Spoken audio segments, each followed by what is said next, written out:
Hello and welcome to another Scan and Cut Saturday. This week I'm going to talk you through using Scan and Cut Canvas to create the shell for this little gift bag box. It's paper folded. All of the score lines will be included in this tutorial. So we're going to make a start by obviously logging into Scan and Cut Canvas. If you haven't already signed up, then it's a very simple process. Just click on New instead of Login, and we can obviously get cracking from there. Now, I'm going to start a new project as I want to begin from scratch, and I'm going to load up a basic shape. I will start this project with a square. I'll get rid of the shapes palette for now, as we won't need that for a while, and I'll just duplicate this square twice, and I want to select the second one, the second duplicate. I'll bring up the shape properties, and I'm going to increase that to 8 inches square. The third square I'm going to take down to 1.5 inches, and this will become evident as to why I'm using this in the future. In the meantime, I'm just going to very quickly line those three things up, the two small squares and the very large square, centrally and also along the top edge. They're now going to become a guide for me. I'll double click on the top small square, and I'm going to open that and then remove the other nodes until I have just the bottom line remaining of that square. You can see there.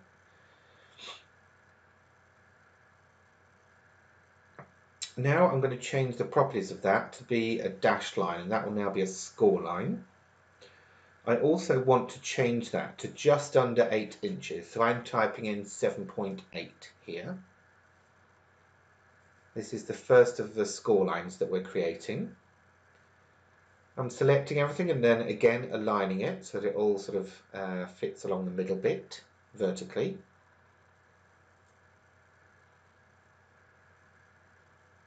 And then G to group it all.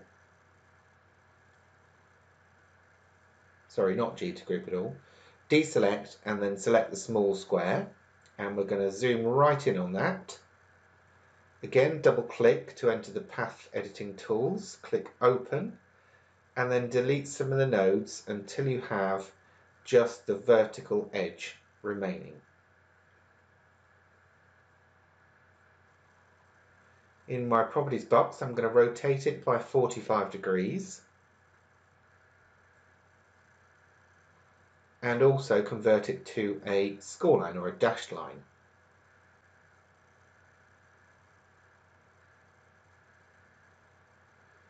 Zooming in so I can see the top section of what I'm working on now, as it makes it easier to grab hold of individual lines.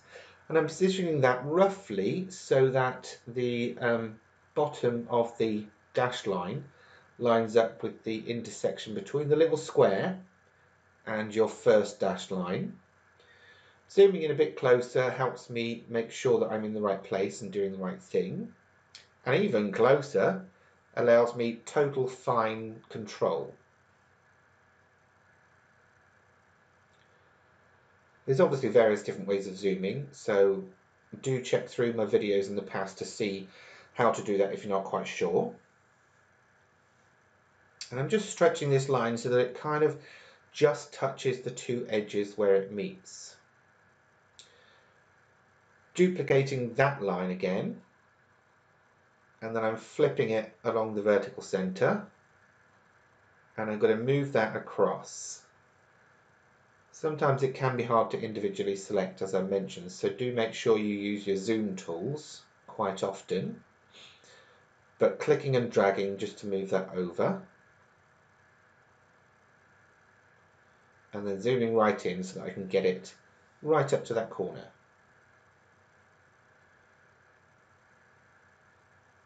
Okay, I'm going to drag a selection box over everything, but then I'm going to hold the shift key down and left click on the big box because I just want the other bits selected, and then I'm going to group them and duplicate them. Holding down the shift key, I'll rotate that as well.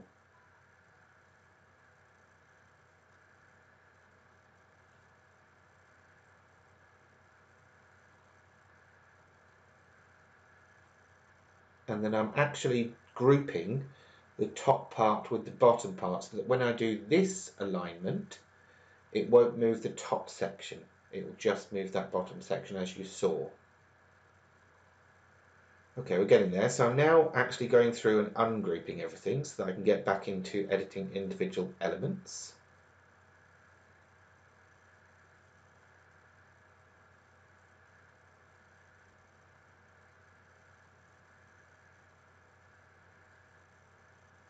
And now what I need to do is actually open and delete the nodes so that on my top small box I've got just the left hand line remaining, and I'll do the same on the bottom one as well in a minute. But first up I need to change the properties on this one so that it stretches right down to the bottom, so that's roughly 7.8 inches, and then double clicking on this bottom square and again opening that shape and then deleting nodes until just the right hand side is remaining.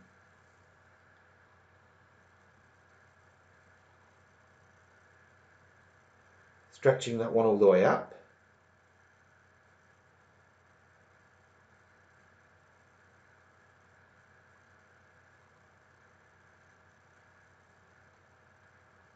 For some reason my last one didn't work, so I'll go back in and change that now.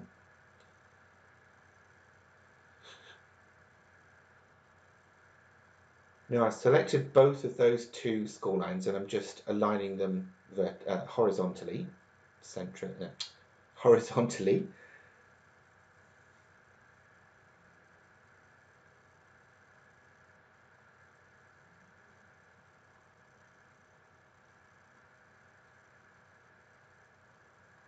And then I'm going to duplicate one of those lines.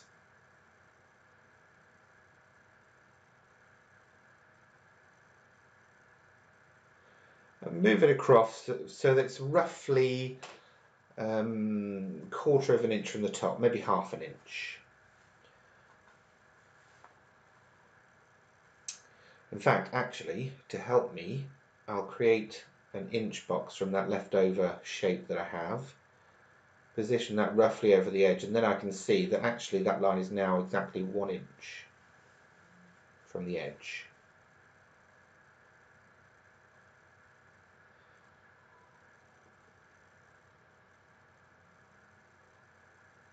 Right, I'm going to shift that one off over there, it's just that I can again use it as a guide.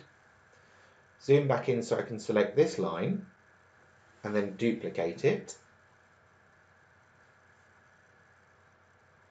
Oops, okay, so if ever you move something you didn't want, don't forget you have got undo.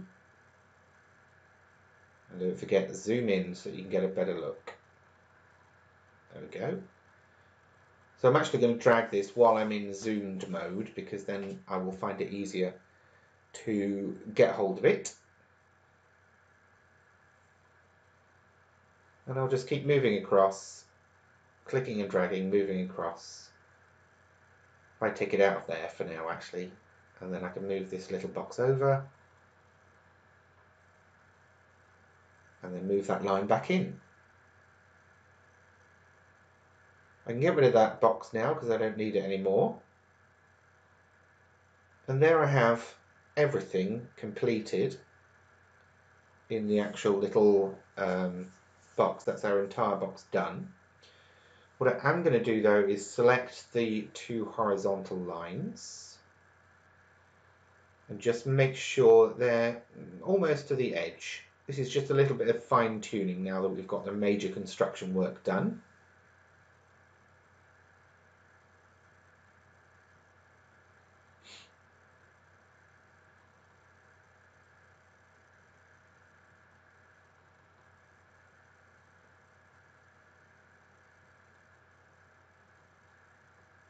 Okay.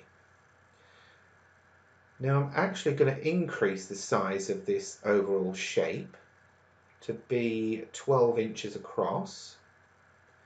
And I'm going to select everything, but again shift and click on the large box so that I just have the score lines selected, and then I'll group them.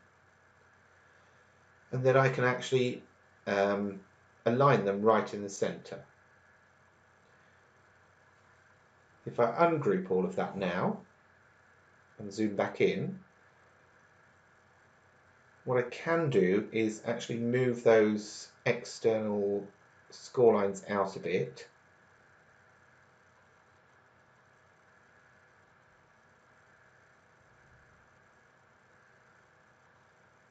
There we go, so I'm ungrouping those.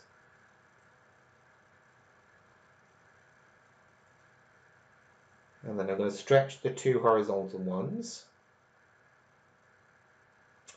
The reason I'm doing this is purely because when I first worked this out, those side panels would have been way too short. Essentially what I did was created the little compartment where you're going to put your treats. But obviously you need some some sides extending up from that. So this is just correcting that. A good way to see, that you can correct things without having to just delete it and throw the toys out of the pram.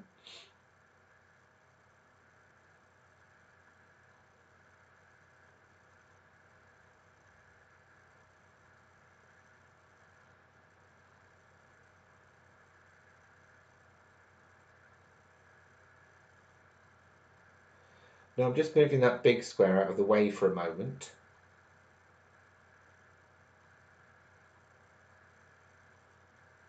Just so I can get my hands on those two outer score lines.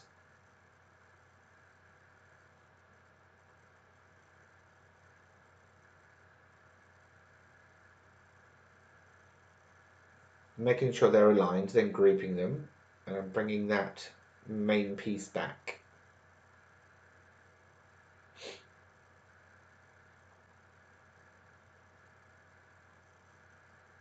Now I'm going back in to select everything. When I say everything, I mean all the score lines, and then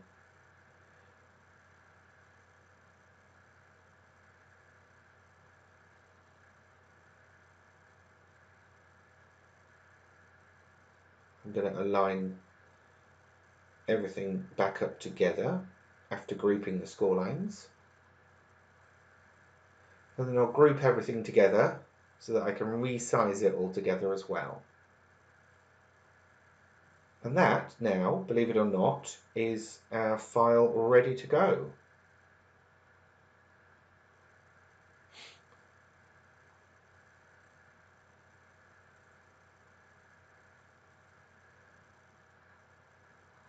So I'll give it a name. I'll save it to Canvas.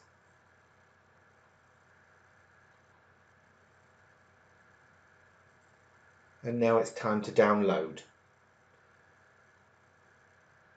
You've obviously got the choice to download it directly to your PC. Right click and save link as if you're doing that, then you can save it right to your USB if you need to. I'm using the Scan and Cut transfer though.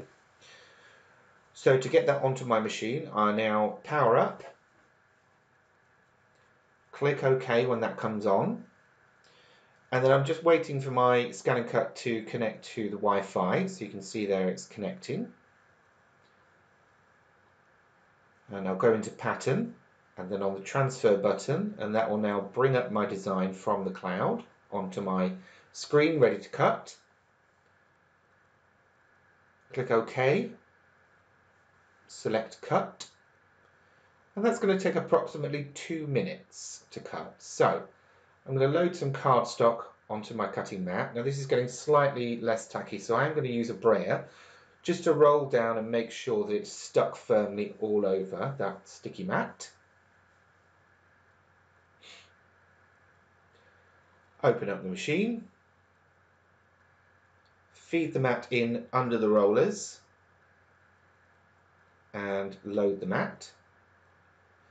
Once everything's set, the green light's on, we're ready to go. I click start and off it goes, cutting out the design.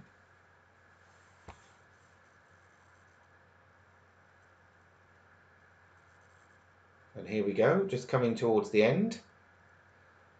That's now done. It's telling me it's finished. So I'll click OK and then unload.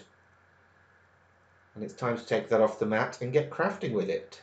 So what I'm doing is I am pre-folding all of the score lines you can see here, and you can already make out how this boxy bag is going to fit together. You can see there that those lines, those diagonal lines that we made, are creating the mechanism that allows us to have a pocket inside the bag. So I pre-folded them all, and then I needed to stick some tape in between those diagonal lines and the outside score lines, not all the way across, and definitely not across that middle section. You want that all to move. So you can see I've just used short pieces. So when I fold that over and stick it, you can see that middle section moves and creates a little pocket in the middle.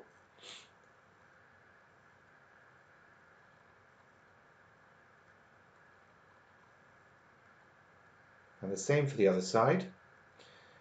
And there we go. You can now see how that comes together.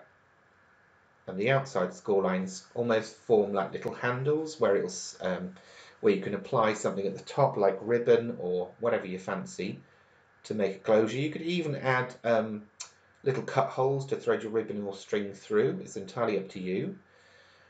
What I've done to decorate this is I have cut some rectangles of cardstock. Now, I haven't given you measurements because obviously your box may turn out a different size to mine, so you'll need to work those out for yourself, but very straightforward because they are simple rectangles. You could even cut an aperture in the front and back of this gift bag if you wanted to. It's entirely up to you. But what I'm doing is basically matting and layering onto the front and back of my box bag with a bit of black cardstock first and then some coordinating cardstock. What I've also done is created a couple of thin black strips to go across the top edges, the other side of those fold lines. So I'm going to glue those in place, and I've chosen to wrap them around. You don't have to, you can cut them to size if you want to, again either with a paper trimmer or pre-plan this in your scan and cut canvas so that it all cut out together. I've also created some thin strips and faux bows from paper that I'm going to stick and fold around the bag as well, just as a little decoration.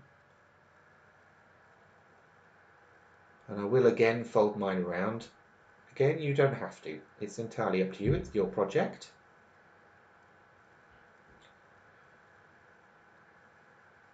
Okay, so there we go. That's the project completed. You could obviously add more decoration if you want and fill it with whatever treats you fancy, even maybe a little tea bag for an emergency cup of tea. And this, my friends, is what it will look like when you're done. So I hope you'll give it a go, and I hope you've enjoyed watching this video. Please don't forget to give it a like if you did, and please don't forget to subscribe and share it with your creative friends.